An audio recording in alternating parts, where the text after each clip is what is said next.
जी हां दोस्तों, लव जिहाद और धर्मांतरण के जरिए मुस्लिमों को अब जेल में नहीं डाल पाएगी योगी सरकार। सुप्रीम कोर्ट ने टाइट कर दी चूड़ी, पीड़ितों को मिलेगा मुआवजा। बहुत स्वागत है आप सभी का। आप देख रहे हैं द राजनीति का विशेष सेगमेंट खबर और विश्लेषण। मैं हूं जब्बार खान। दोस्तों, आखिर ऐसा क्या गजब हो गया जिसके बुनियाद पर उत्तर प्रदेश की सरकार और कई राज्यों की सरकारों ने जो कानून बनाया, अब उसके आधार पर सुप्रीम कोर्ट ने एक रोक लगा दी। ऐसा क्या हुआ कि सुप्रीम कोर्ट ने कहा कि जब तक सुप्रीम कोर्ट का अगला फैसला नहीं आ जाता तब तक कोई भी कार्रवाई इस कानून के तहत सरकारें नहीं कर सकती हैं। आखिर सुप्रीम कोर्ट ने उत्तर प्रदेश की योगी सरकार को क्यों कहा, ये अपने विभागों को आदेश दीजिए कि अगर कोई कार्रवाई की गई तो फिर उसके खिलाफ में सख्त कदम उठाया जाएगा। आखिर उत्तर प्रदेश की सरकार किस तौर पर लव जिहाद या धर्मांतरण कानून के जरिए मुस्लिमों को जेल में ठूस रही थी,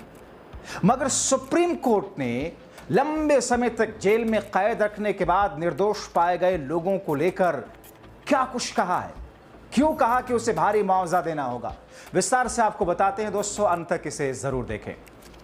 दोस्तों, 16 जुलाई का दिन भारतीय जनता पार्टी और बीजेपी शासित राज्यों के लिए या फिर केंद्र की मोदी सरकार के लिए एक झटके से कम नहीं रहा, क्योंकि सुप्रीम कोर्ट ने एक नहीं दो मामलों में ऐसे फैसले दिए हैं जिसका असर पूरे देश और पूरे देश की राजनीति पर भी पड़ना बहुत स्वाभाविक है।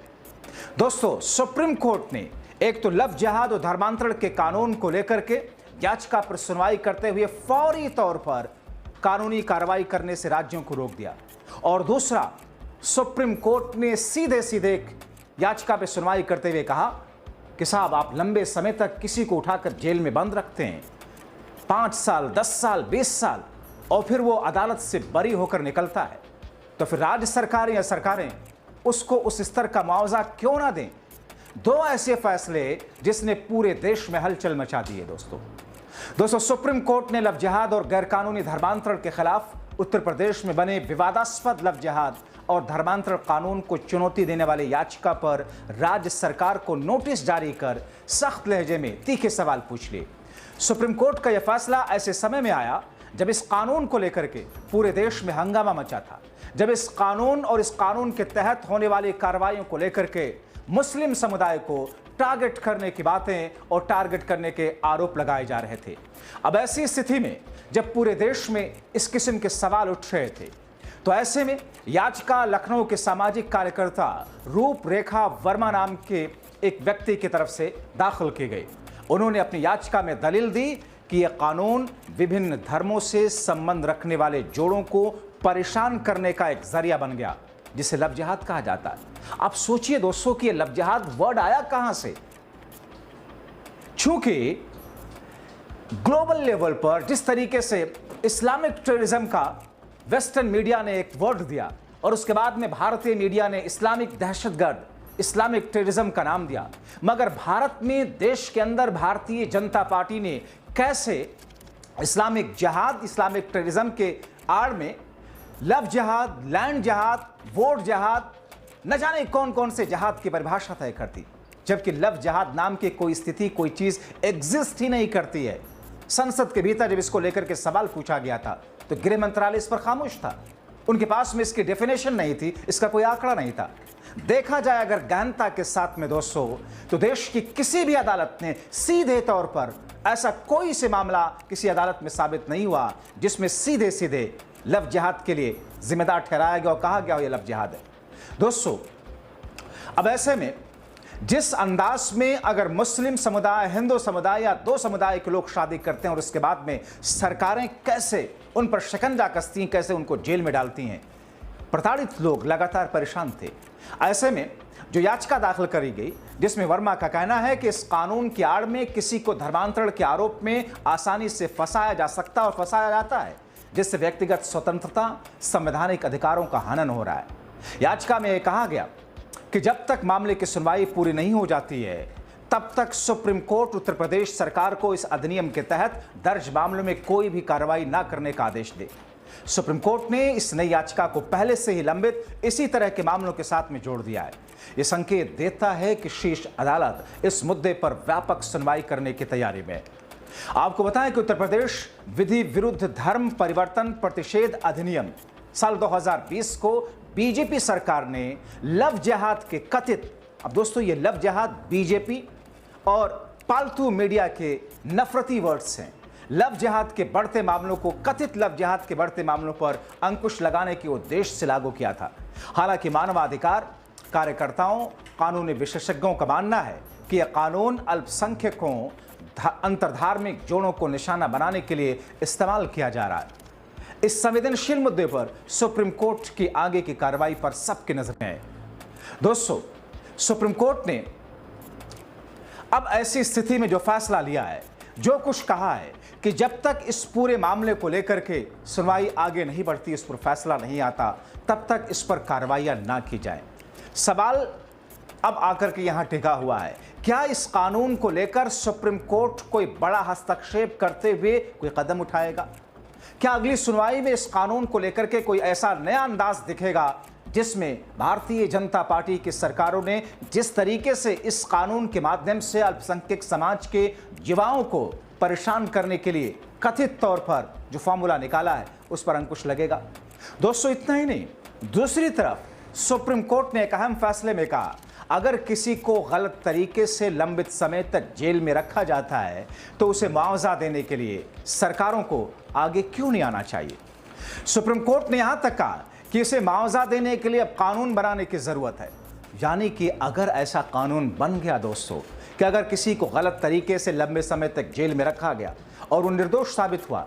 तो फिर उसमें जाहिर तौर पर उस शख्स को मुआवजा तो मिलेगा ही मिलेगा, मगर जब मुआवजे का कानून बनेगा तो फिर गलत तरीके से फंसाए जाने वाले लोगों के खिलाफ भी एक्शन होंगे। दरअसल सुप्रीम कोर्ट ने टिप्पणी लंबे समय से गलत तरीके से कैद किए गए मौत की सजा पाए दोषी को बरी करते हुए 15 जुलाई को दिए फैसले में कहा। अब आप सुनिए दोस्तों कि जिस शख्स के बारे में यह फैसला सुप्रीम कोर्ट ने दिया है वो मौत की सजा पा चुका था, लेकिन यहां पर हमारा मेन स्ट्रीम मीडिया, जिसे बहुत सारे लोग गोदी मीडिया, डॉगी मीडिया, पालतू मीडिया कहते हैं, या फिर जिस तरीके से राजनीतिक जमीन पर जिस अंदाज में खाद पानी डाला जाता है नफरत का, कोई शख्स सजा पा चुका है तो उसे तो दोषी कहा ही जाएगा। लेकिन मामले की आखिरी सुनवाई सुप्रीम कोर्ट तक पहुंचती है, क्योंकि हमारे देश का संविधान यह कहता है कि जब तक किसी शख्स पर दोष सिद्ध ना हो जाए तब तक उसे दोषी नहीं कहा जा सकता। लेकिन मीडिया तो फौरन है, पुलिस ने भोपो की तरह कोई बयान जारी किया और उसके बाद में कैसे खास तौर पर अल्पसंख्यक समुदाय से जुड़े हुए लोगों को किस अंदाज में आतंकवादी, रेपिस्ट और न जाने क्या क्या कहना शुरू कर दिया जाता है। तो ऐसी स्थिति में जो फैसला सुप्रीम कोर्ट ने दिया, यानी कि बरी कर दिया उस शख्स को जिसे किसी अदालत से मौत की सजा मिली हुई थी, 15 जुलाई को फैसला दिया। कोर्ट ने कहा कि जस्टिस विक्रम नाथ, जस्टिस संजय करोल, जस्टिस संदीप मेहता की बेंच ने कहा कि अमेरिका के विपरीत भारत में गलत तरीके से कैद किए गए लोगों को मुआवजा देने के लिए कानून का अभाव है, क्योंकि दोस्तों अमेरिका में ऐसा कानून है। जस्टिस करोल द्वारा लिखे गए फैसले में कहा गया कि संयुक्त राज्य अमेरिका जैसे विदेशी न्याय क्षेत्रों में लंबी अवधि की कैद के बाद बरी होने पर अदालतों ने राज्यों को उन लोगों को मुआवजा देने का निर्देश दिया है जो सलाखों के पीछे कष्ट सह रहे थे लेकिन अंततः निर्दोष पाए गए। मुआवजे के इस अधिकार का संघीय और राज्य दोनों कानूनन द्वारा मान्यता दी गई है। मुआवजे का दावा करने के 2 तरीके हो सकते हैं: अपकृत्य दावे, नागरिक अधिकार मुकदमे, नैतिक दायित्व के दावे और वैधानिक दावे। पीठ ने कहा कि भारतीय विधि आयोग की 277वीं रिपोर्ट में इस मुद्दे पर विचार किया गया था, लेकिन गलत अभियोजन की उसकी समझ केवल दुर्भावनापूर्ण अभियोजन तक ही सीमित थी और अभियोजन पक्ष ने गलत कारावास की स्थिति से सीधे तौर पर निपटने बिना सद्भावना की शुरुआत की और अभियोजन पक्ष ने गलत कारावास की स्थिति से सीधे तौर पर निपटे बिना सद्भावना के बिना शुरुआत की। अदालत ने कहा कि गलत तरीके से दोषी ठहराए गए व्यक्ति को लंबे समय तक जेल में रखना संविधान के अनुच्छेद 21 के तहत उसके जीने और व्यक्तिगत स्वतंत्रता के अधिकार का उल्लंघन है, जिससे वो मुआवजा का हकदार होता है। हालांकि इस तरह के मुआवजे का आधार विभिन्न अदालतों में भिन्न हो सकता है। दरअसल हाल में ही सुप्रीम कोर्ट की एक अन्य पीठ ने यह राय दी थी कि निर्दोष बरी होने का मामला गलत कारावास के लिए मुआवजे के लिए दावे का जन्म दे सकता है। अब ऐसी स्थिति में दोस्तों, दो महत्वपूर्ण फैसले सुप्रीम कोर्ट की तरफ से, दो महत्वपूर्ण कदम, दो महत्वपूर्ण सुझाव सुप्रीम कोर्ट के जरिए 16 जुलाई को जो सामने आए हैं। जाहिर तौर पर एक तरफ वो जिसे कथित तौर पर और देश के बहुत सारे बुद्धिजीवी, राजनीतिक जानकार ये मानते हैं कि देश के अंदर राजनीतिक रोटी को सेकने के लिए, हिंदू मुस्लिम खाई को बढ़ावा देने के लिए, उसे और बड़ा करने के लिए दरअसल इस किस्म के कानून को बनाया गया है, जिसमें टारगेट एक ही समुदाय होता है, टारगेट मुस्लिम समुदाय किया जाता है। मुस्लिम समुदाय के लोगों को इस कानून के तहत जेलों में ठूसा जाता है और फिर लंबे समय तक, साल, 2 साल, 5 साल, 10 साल, 20 साल कैद रहने पर मजबूर किया जाता है। और फिर कई बार बहुत सारे लोग निर्दोष होकर के 20-20 साल के बाद में बरी हुए हैं, बहुत सारे मामले में, यहां तक कि आतंकवाद जैसे मामले में। तो ऐसे में सुप्रीम कोर्ट का यह रुख ये दर्शाता है कि आने वाले दिनों में